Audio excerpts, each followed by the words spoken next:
Fala galera, eu sou o professor Thiago Henrique e eu estou aqui na Universidade Aberta Leonel Brizola para a gente ter mais uma aula de literatura.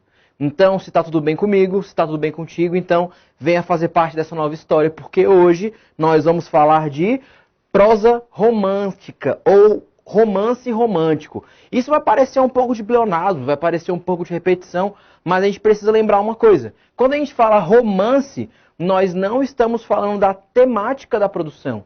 Nós estamos falando da estética. Então, quando a gente ouve falar de romance, nós estamos falando de uma obra em prosa, de uma obra narrativa que tem a construção de personagens, um espaço muito bem delimitado, um tempo que é transcorrido, que pode ser cronológico ou psicológico, e que a gente vai desenvolver esses conceitos durante a nossa aula de hoje. Beleza? É super importante lembrar que quando a gente fala de romance romântico, nós vamos basicamente categorizar como a prosa do século XIX. Cuidado! O romance romântico, ele não vai ter raiz no século XIX. Ele vai começar a ser produzido ali no finalzinho do século XVIII, ainda naquela transição entre o arcadismo e o romantismo, já que o arcadismo muitas vezes também poderia ser considerado como um momento pré-romântico. O arcadismo ele é uma escola literária, ele é um movimento literário, então ele tem as suas próprias características, ele tem os seus próprios contextos históricos, mas vai ser super importante a gente compreender que o arcadismo vai conter nele mesmo algumas pulsões que o romantismo tardiamente vai trabalhar com um pouco mais de garantia, com um pouco mais de propriedade e intensificando esses sentimentos. Então lembra disso. A gente vai colocar como uma prosa no século XIX, mas na verdade ela vai ter início ali no século XVIII e ela não vai durar o século XIX todinho. A gente precisa lembrar que ali para o finalzinho, em 1881, aqui no Brasil, começa o realismo e o naturalismo. E eles têm prosas próprias, mas isso fica para um outro momento, porque agora a gente vai falar de romance romântico. Vamos lá, queridos, olha só. O romance romântico ele vai buscar responder às exigências do público leitor. Então, primeira coisa, lá na poesia romântica que nós estudamos, a gente viu que, na real, existia uma intencionalidade do autor de colocar todo o seu sentimento na poesia, como eu lírico, de como ele se sentia satisfeito com a sociedade, ou de como ele queria criar uma identidade nacional, mas em nenhum momento, na poesia, nós estávamos atentos aos anseios sociais. Isso só foi aparecer lá na terceira geração com Castro Alves, quando a gente fala um pouco sobre poesia condoreira, mas de fato o leitor não tinha importância na poesia romântica.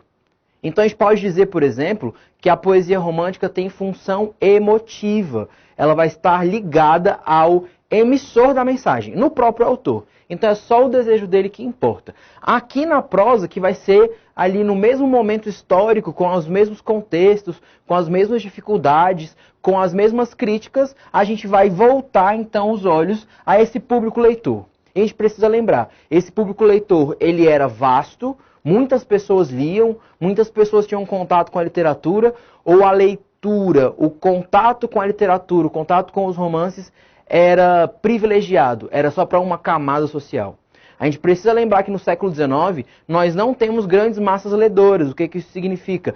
A leitura não era de cunho social garantido a todos. Ela era de cunho elitista. Então somente a elite, somente a burguesia brasileira lia muito nessa época. Então a exigência que a gente vê é de quem? Da classe burguesa. Então, a princípio, quem vai dar os primeiros toques para que esse romance aconteça, quem vai dar esses primeiros passos, essas primeiras indicações, vai ser justamente a classe burguesa. A classe que estava crescendo no Brasil e no mundo desde o século anterior.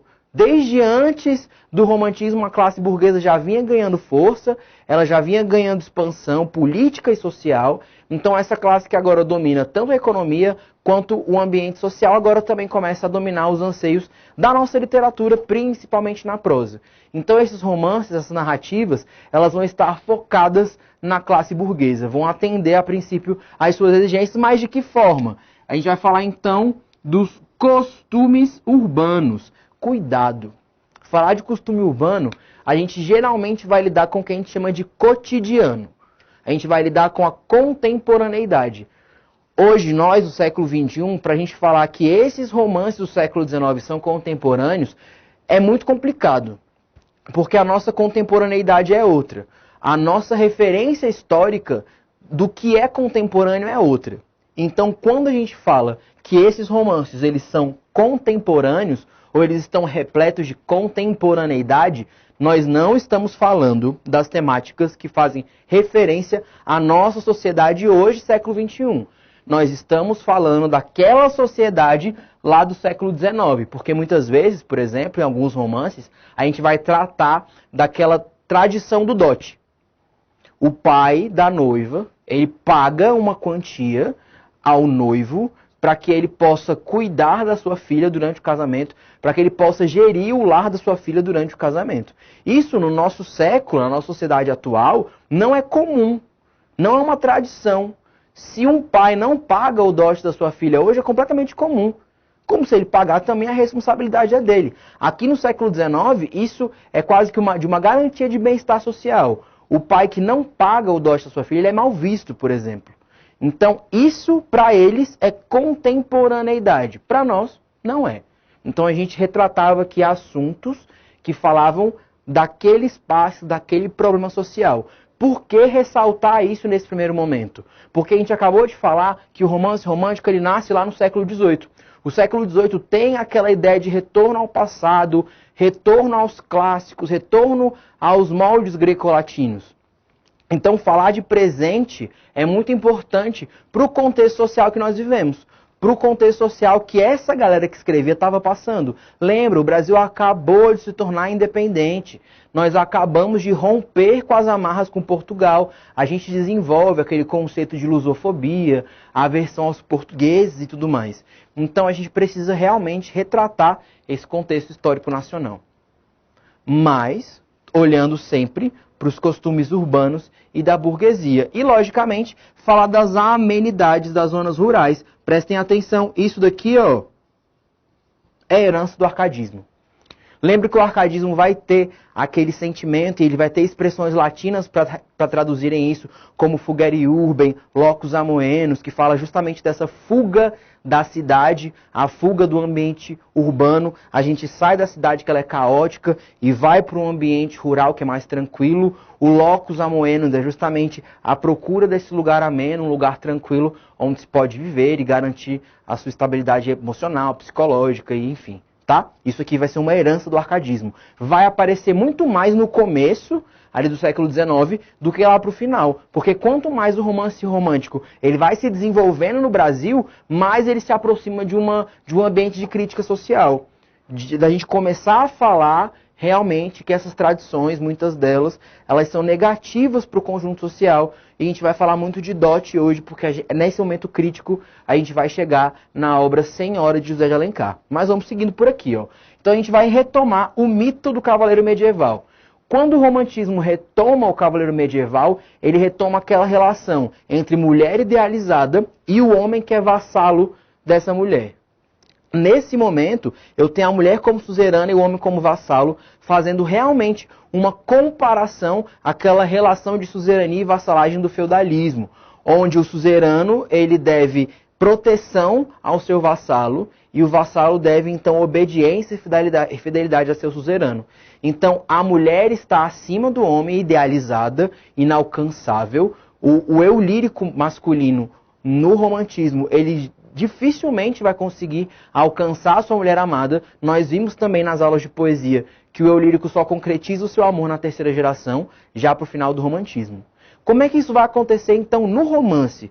Eu ainda vou ter essa mulher idealizada? Eu vou ter esse distanciamento entre homem e mulher amada? Não. A mulher continua idealizada, mas geralmente os casais terminam juntos. Nesse momento, essa figura do herói medieval, ela vai constituir um herói local. Então, a personagem principal do romance romântico, a personagem masculina, que é a principal desse romance, vai ser muito importante que ela seja quase que sem corrupção nenhuma, sem defeito nenhum. Vai ser realmente aquela ideia de herói que nós conhecemos, que é bom o tempo todo, que é forte o tempo todo, que é rápido o tempo todo e que ele não faz nada de errado, ele não sai da linha. Então essa construção de herói aqui no romance romântico vai ser muito importante. Beleza? E aí vai ser sempre legal a gente falar que a gente vai considerar esse romance romântico como um instrumento de popularização da literatura.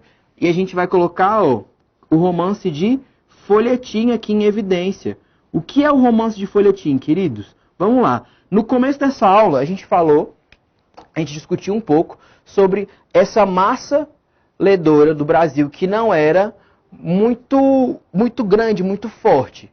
Nós não tínhamos pessoas que liam muito. Nós tínhamos pessoas que liam por um aspecto muito mais social. E a gente sabe, começar a ler um livro de 500 páginas sem ter um processo de leitura anterior, sem ter uma rotina de leitura, não dá certo. Os romancistas sabiam disso. Eles sabiam que não dava para você publicar um romance completo, para que todos lessem, por inúmeros motivos. Valor. A valoração do editorial completo é muito maior do que só a valoração da edição capitular. O cansaço de leitura, você entrega um romance pronto para uma pessoa que não está acostumada, ela não passa do primeiro capítulo. A gente sabe que a capitulação, ela nos deixa presos à narrativa.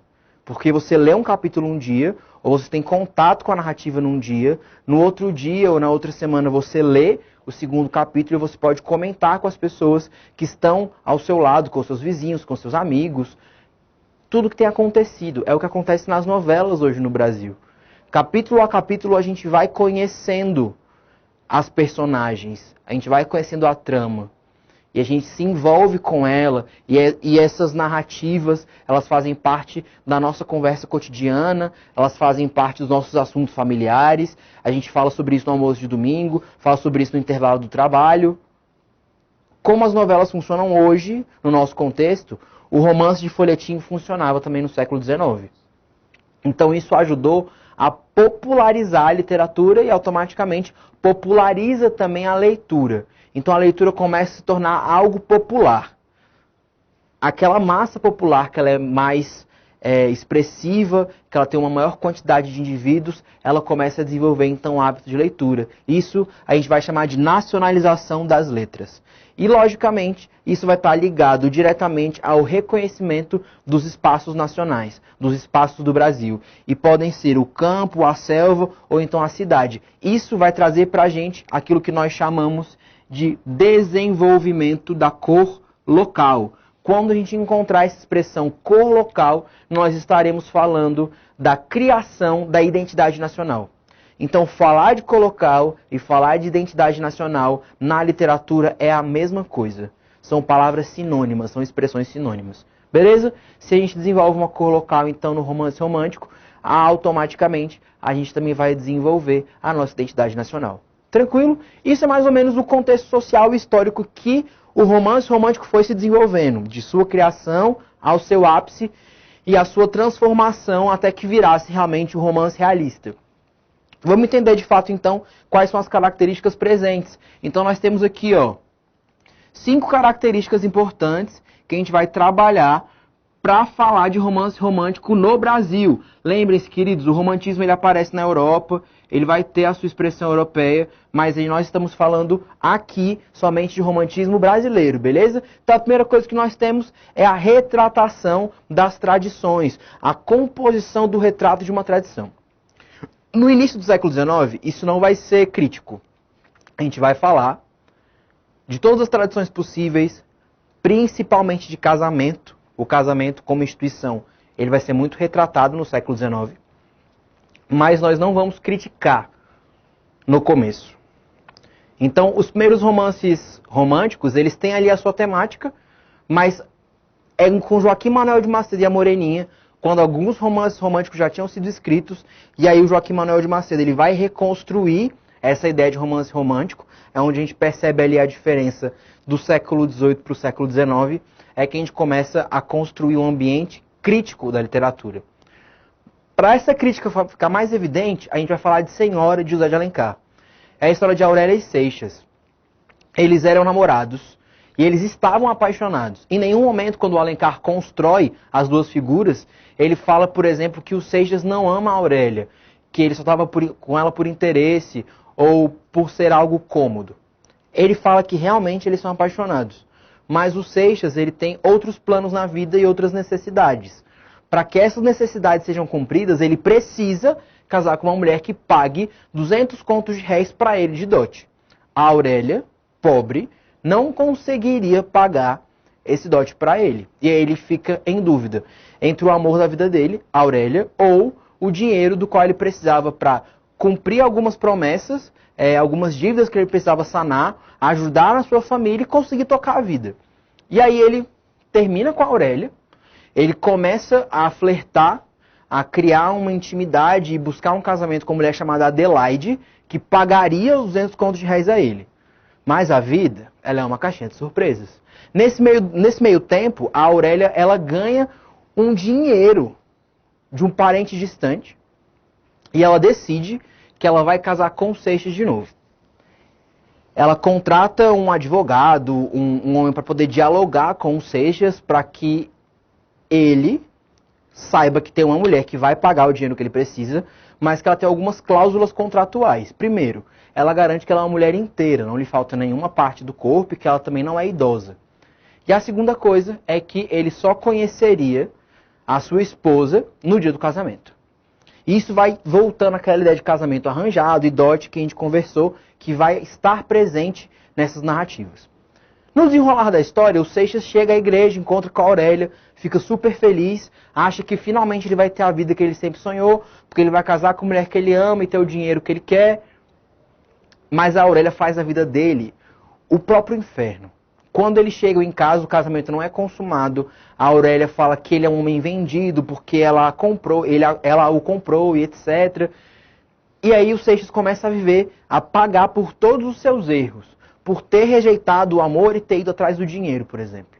Só que durante todo o momento da história, a gente não constrói a Aurélia como vilã, nem o Seixas como vilão. O grande vilão, o antagonismo da história, está no dote. Quando você tem contato com a história de Senhora, principalmente no século XIX, você vê que o problema daquele relacionamento não é o Seixas ser interesseiro, porque ele precisava do dinheiro. Não é a Aurélia ser vingativa, porque ela foi fruto daquela situação que ela passou. O grande vilão daquele contexto era o dote. E o dote é uma tradição da sociedade do século XIX. Então, é muito necessário que a gente compreenda que o romantismo ele vai ter esse aspecto crítico, mas ele não é uma crítica evidente. E principalmente, no final do romance romântico, o casal sempre termina junto. O final sempre é feliz. Eles precisam encontrar, superar a felicidade por intermédio do amor. E isso vai ser uma marca do romance romântico. Muitos romances, inclusive Senhora, poderiam ser considerados romances de transição entre o romantismo e o realismo, se não fosse a sua finalização. Então o romance romântico tem esse aspecto de entregar para o leitor um final feliz no amor. Lembra comigo, se a massa ledora está aumentando, e está aumentando com pessoas que não tinham costume de ler, eu tenho que ter um estilo rebuscado, muito difícil? Não, eu tenho um estilo fluente e leve, para que a leitura seja tranquila, para que ela seja rápida, para que o leitor que não está acostumado não fique atravancado durante a narrativa e possua, portanto, uma linguagem simples para a época. Essa linguagem simples vai ser importantíssima para popularizar a leitura no século XIX. Tranquilo? Então a gente vai ter um estilo fluente, uma linguagem simples para a época e automaticamente tramas fáceis. A gente não pode abrir vários núcleos de personagens e vários problemas para serem resolvidos, vários pontos de giro na narrativa, se o leitor não vai acompanhar essa trama complicada, não vai acompanhar essa trama complexa. Então, quando a gente fala de tramas fáceis, nós temos também o respeito do tempo cronológico, passado, presente e futuro. Nós não temos saltos temporais, nós não temos flashbacks, nós não temos essa narrativa minuciosa, porque o leitor não está acostumado a ler esse tipo de história, esse tipo de narrativa. Lembra, o foco é no leitor, de encontrá-lo dentro da leitura, de trazê-lo para esse ambiente literário. E o otimismo burguês, que é justamente essa finalização feliz no amor. Então lembra, esse otimismo aqui não está ligado àquele pessimismo romântico do século XIX. Ele está ligado ao final feliz. Então lembra disso. Todo romance romântico tem um final feliz? Todo romance romântico tem um final feliz.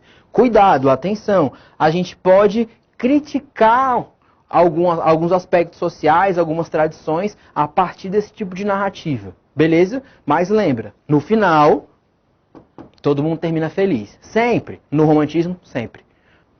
Somente em Memórias de um Sargento de Milícias que vai ser a transição do romantismo com o realismo, é que esse final não parece ser tão feliz como deveria ser. Mas antes disso, sempre final feliz. Sempre final feliz. Beleza? A gente vai conseguir dividir, então, a estética romântica em 3 eixos temáticos. Na verdade, são 4 eixos. Um deles, que é o eixo histórico, ele pode permear o indianista, o regional ou o eixo urbano. Então, nós vamos ter romance indianista, romance regional e a prosa urbana. Qual que vai ser mais comum? A prosa urbana. Que vai fazer muita referência àquele finalzinho do romantismo mesmo, que eu começo a criticar um pouco mais, que eu começo a ter um olhar mais avançado para aquilo que o realismo ainda prevê. Então, Senhora, por exemplo, ele é um romance de temática urbana. Ele é um romance que traz as tradições urbanas para a nossa narrativa. Tá, não entendi. Então, se o romance urbano traz as tradições, o que o indianismo e o regionalismo vão fazer? O romance indianista vai se passar na mata? Não. Ele vai se passar na cidade, eu continuo tendo as tradições urbanas, só que agora o meu protagonista, minha personagem principal, precisa ser um índio. E esse índio precisa ser socialmente aproximado da figura do homem branco, do homem burguês. Então, visualmente eu tenho um índio, mas socialmente, comportamentalmente, eu tenho um homem burguês. Beleza? Então aquela relação de suzerania e vassalagem, a mulher idealizada, vai aparecer também no romance indianista. E o romance de temática regional, ele não vai estar ambientado nos polos urbanos, principalmente Rio de Janeiro e São Paulo. Então nós temos histórias de cunho regional. Então quando a literatura começa a voltar para o Nordeste e começa para avançar para os ambientes do Sul. O Gaúcho, de José de Alencar, por exemplo, ele é um romance regional com temática histórica. Como pano de fundo, nós vamos ter, por exemplo, a Revolução Farroupilha, enquanto a narrativa da história, que é fictícia, continua acontecendo. Beleza? Então são esses 3 eixos temáticos que nós vamos encontrar no romance romântico. Beleza? Aí já ficando por aqui, acabamos a nossa aula de hoje. Se você está assistindo a gente pela internet, sabe que você também pode baixar o aplicativo e nos acompanhar no seu celular durante o seu dia a dia e aproveitar mais as suas horas de estudo, beleza? Então, ó, tamo junto, o sucesso está garantido e vamos nessa!